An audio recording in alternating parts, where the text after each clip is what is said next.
우리 삶을 움직이는 뉴스, 중심 잡힌 시선으로 전하겠습니다.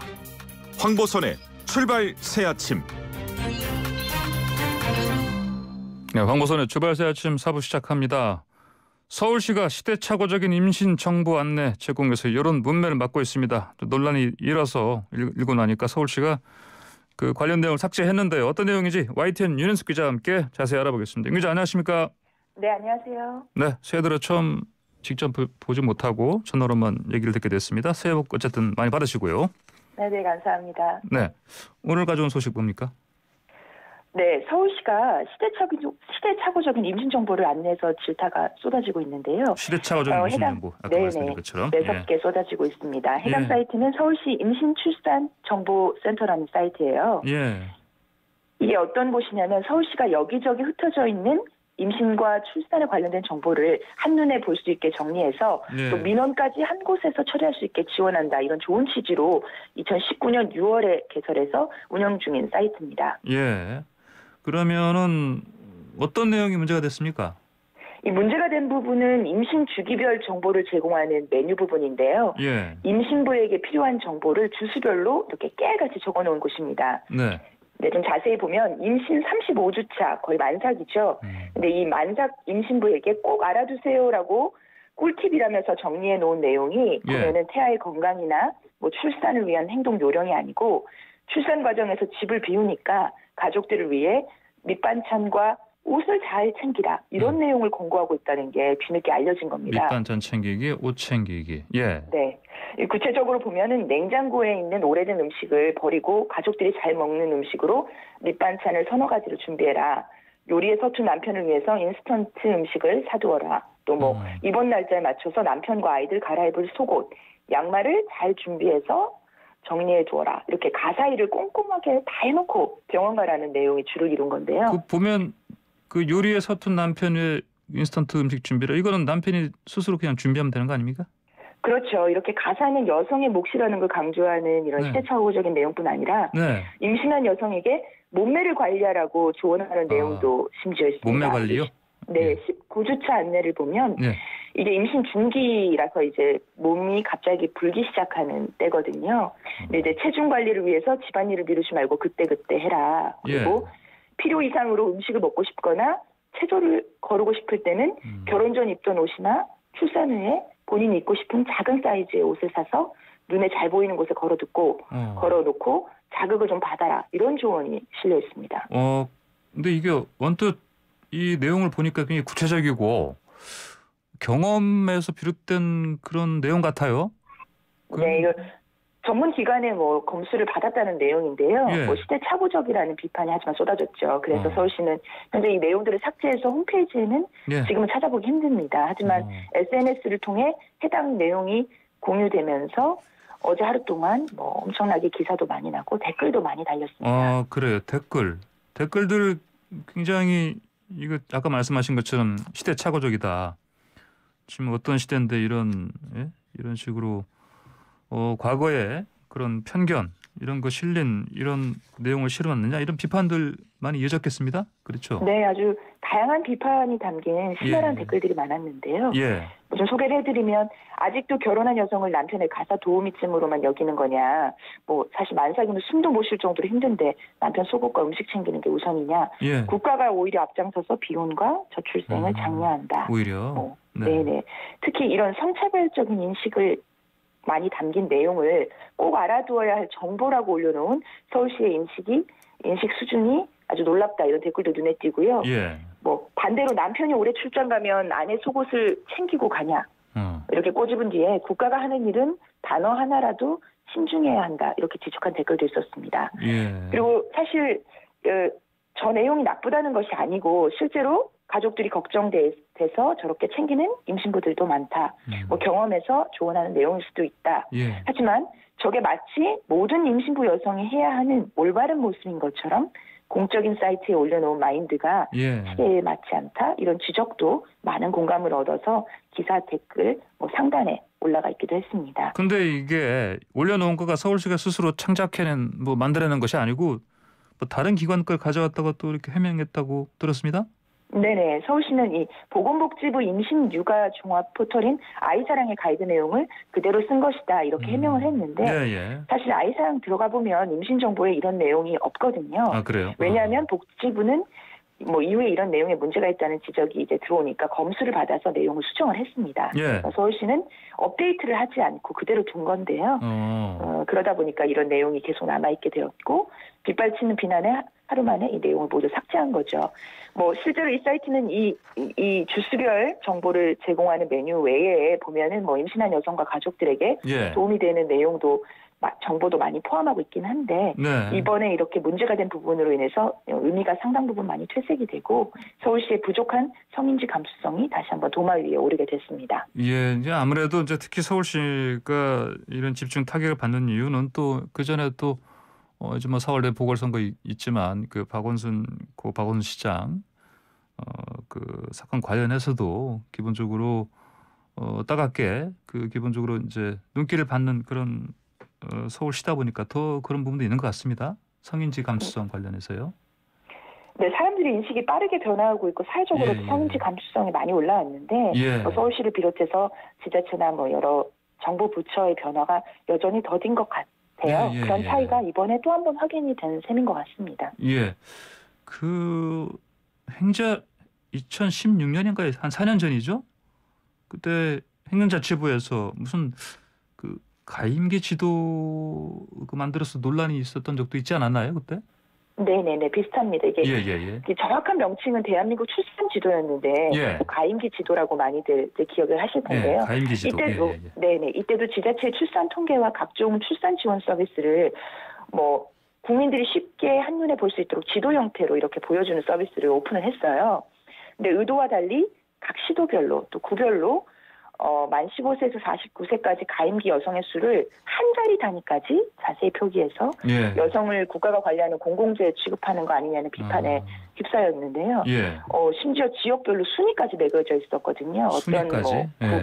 어떤 시가 1위 뭐 이런 식으로. 그래서 여성을 출산 도구 애를 낳는 개체로만 취급했다. 예. 여성 인권을 외면했다는 비판에 직면을 했었죠. 또 해당 사이트 그 당시에 그 가임기 지도 사이트 어디에도 예. 여성과 함께 아이를 낳고 길러야 할 남성과 관련된 통계는 없었어요.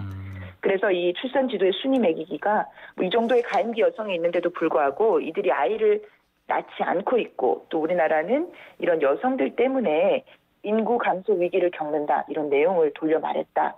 이런 비판을 받았습니다. 근데 이런 비판이 굉장히 매섭게 쏟아져서 공개 하루 만에 사이트가 폐쇄되었는데 그로부터 거의 뭐 4년, 5년 지나도 아무런 발전과 변화가 없다라는 비판이 이번 서울시 임신출산정보센터 논란으로 다시 불거지게 된 겁니다. 예, 그 특히 여성 관련해서 외모 관련해서 뭐 이걸 뭐 성 역할이다 이런 관점에서 강조하는 거 이런 부분이 계속해서 안 고쳐지고 있네요. 네. 뭐 임신한 여성에게 몸매 관리라는 그런 부분이 참 그러니까요. 어떻게 보면은 어떻게 이런 인식을 아직도 갖고 있는지 참 놀라운데요. 근데 여전히 여러 곳에서 돌출되고 있습니다. 지난달 국무총리실 그 공식 트위터 계정에 코로나19로 어려움을 겪는 여성의 고통을 표현하면서 마스크 때문에 뒤집어진 피부 이렇게 표현한 만화를 올려서 질타를 받았는데요. 뾰루지 걱정에 짜증내는 여성을 등장시킨 거죠. 이게 사실 코로나19로 인해서 많은 분들이 어렵지만 또 생계를 걱정하고 때로는 생사를 오가는 여성들도 많은데 여성들이 처한 이런 심각한 위기를 외면하고 외모에 집착하는 여성이라는 성고정관념을 다시 재생산하는 내용만 강조해서 현실 인식과 동떨어졌다 이런 비판이 쇄도를 했습니다. 당시에 별다른 입장 표명도 없이 슬그머니 만화를 삭제해서 또 비판을 받았고요. 또 최근에 집콕 댄스라는 영상 이거 비판 많이 받았는데 혹시 보신 분들 집콕이라는 뭐 요즘 다 아파트 사시는 분들이 많으니까 그 이게 그 밑에 집에서는 층간 그 소음이 있잖아요. 네, 뭐 이런 것 때문에 이런 피해를 받을 수 있다. 뭐 이런 얘기를 저도 봤습니다.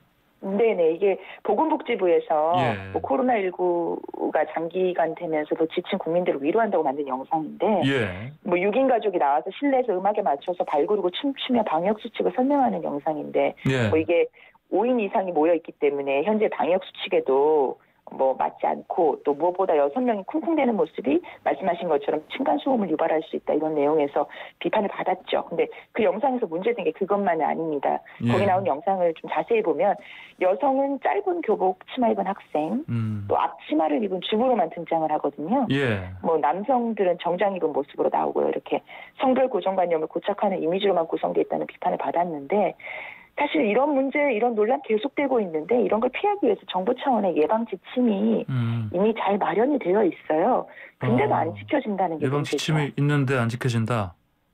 그 어떤 거예요? 여성가족부에서 낸 게 있습니까? 혹시? 네, 여성가족부가 펴내는 성별 영향 평가 지침이라는 게 있어요. 예. 이게 보면은 정부의 홍보 사업에 대한 성별 영향 평가도 들어있거든요. 이게 뭐냐면 정부가 홍보물을 만들 때 그 이미지와 문구에 성차별적인 요소가 있는지 예. 검토하라고 되어 있고 또 그 관련 내용도 아주 구체적으로 나와 있습니다. 예. 뭐 등장인물 구성에 남녀 비율이 적절한지 또 성차별적인 표현이나 비하, 외모 지상주의와 관련된 내용이 없는지 성 역할이나 고정관념에 성역할 고정관념이나 편견이 뭐 배제되어 있는지 이렇게 꼼꼼히 살피라고 되어 있는데 이 지침이 근데 그럼 지침일 뿐이고 의무사항은 아니다.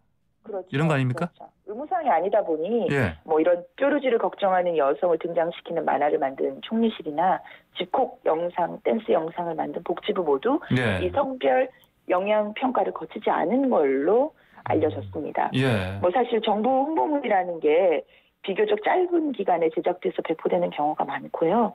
또 의무사항이 아니다 보니까 잘 지켜지지 않고 이런 문제가 반복적으로 발생하고 있는 것으로 여가부도 파악을 하고 있는데요. 예. 여가부의 경우에는 담당자 교육이라든가 부처 간 협의를 지속적으로 계속해 나가면서 이런 문제를 좀 개선해 나가겠다 이렇게 입장을 밝혔습니다. 예. 뭐 이런 심각한 저출생 문제는 하루 이틀이 아니고 굉장히 장기간 지속되고 있고요. 또 최근에 그 연예인 사유리 씨의 비혼 출산 문제라든가 낙태죄 폐지 이런 문제들로 촉발된 여성의 재생산권에 대한 사회적 논의가 한창인데요. 뭐 그런 와중에서도 이런 성차별적이고 성인지 감수성 부족으로 인해서 발생하는 논란이 앞으로는 정부 부처의 홍보물이나 홍보 사이트에서 더 이상 재발되지 않기를 2021년에는 좀 새해 소망으로 빌어보게 되네요. 네, 윤 기자 오늘 말씀 잘 들었습니다. 감사합니다. 네, 감사합니다. 네, 지금까지 더 뉴스 코너 YTN 윤현석 기자였습니다. 자, 방금 전에 2858님 청취자께서 소식 하나 주셨는데요. 지금 서울 강남의 대부분 큰 도로가 제설 작업이 안 돼 있습니다. 낮에 날씨 추워지면 더 얼 것 같아요. 강남구청에서 제설 작업 해주셨으면 합니다라는 문자 주셨습니다. 강남구청장님 그리고 강남구청 직원분들 이 방송 듣고 계시면 빨리 확인해서 제설 작업 조치해 주시면 감사하겠습니다.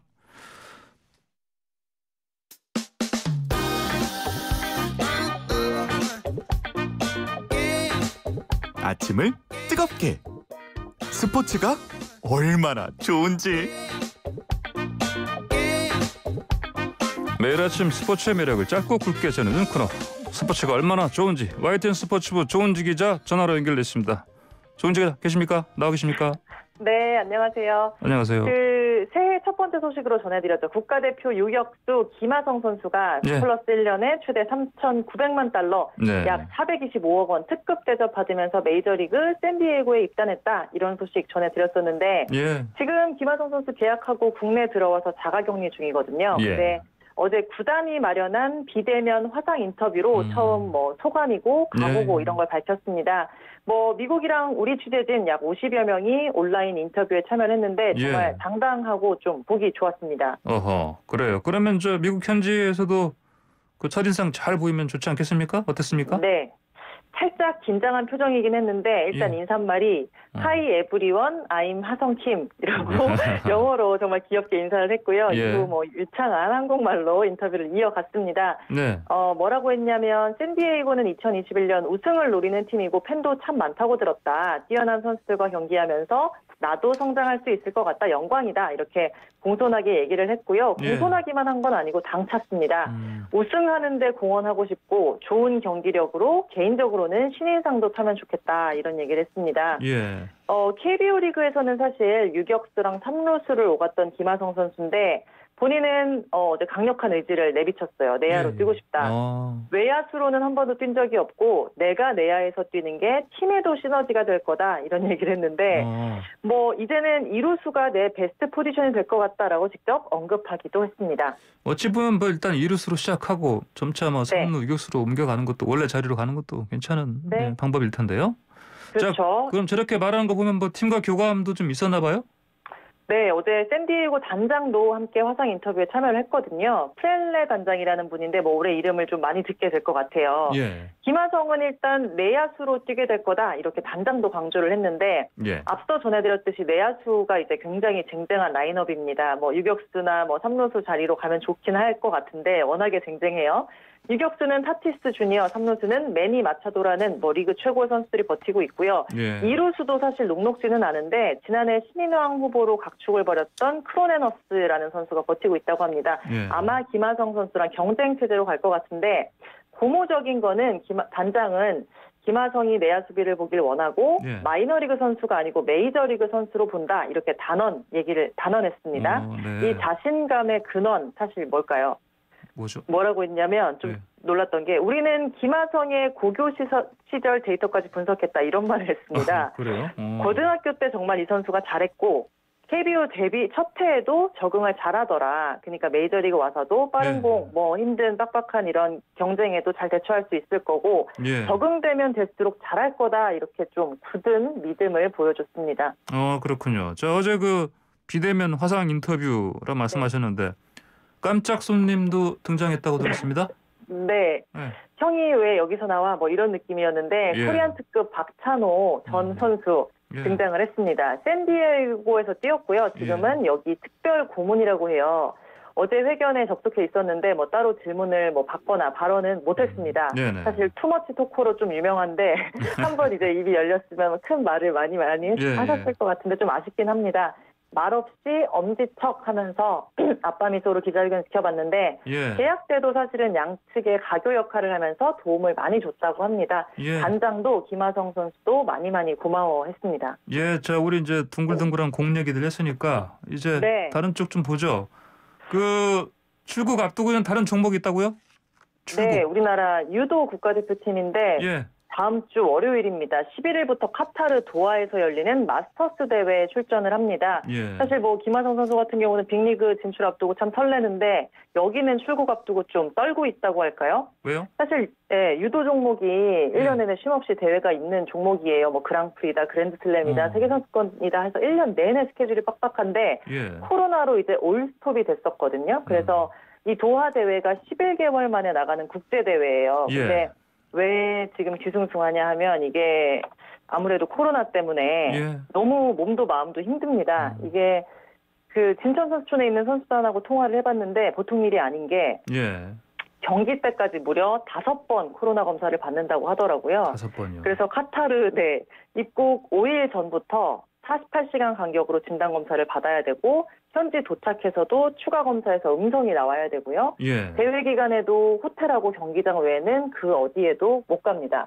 그리고 그 수술 받을 때 우리 왜 서약서 쓰잖아요. 그런 것처럼 코로나 방지에 뭐 최선을 다하고 뭐 만약에 걸려도 책임을 묻지 않는다 뭐 이런 서명도 받았다고 합니다. 그러니까 이게 근데 그냥 또 보이콧할 수가 없는 게 도쿄올림픽 랭킹 포인트 주는 대회라서 빠질 수가 없어요. 이게 포인트로 세계 랭킹을 쌓아야 되고 그 랭킹이 안 되면 올림픽에 못 나가는 그런 시스템이거든요. 그래서 사실 우리가 봤을 때는 올림픽이 열리는 거야 뭐 많은 거야 하겠지만 안개 속이라도 선수들은 열린다는 마음으로 준비를 하고 있는 거잖아요. 그래서 남자 10명, 여자 12명 선수가 카타르 도하로 갑니다. 이미 도쿄올림픽 티켓을 확보한 뭐 안창림, 곽동환, 조구함 선수 필두로 리오올림픽 은메달리스트 여자 정보경 선수도 갑니다. 어렵게 가는 만큼 이왕이면 신나게 쭉쭉 한 판승 거뒀으면 좋겠고 안전하고 건강하게 다녀왔으면 좋겠습니다. 네, 잘 건강하게 해냈으면 좋겠습니다. 오늘 말씀 잘 들었습니다. 감사합니다. 감사합니다. 네, 지금까지 YTN 스포츠부의 조은지 기자였습니다.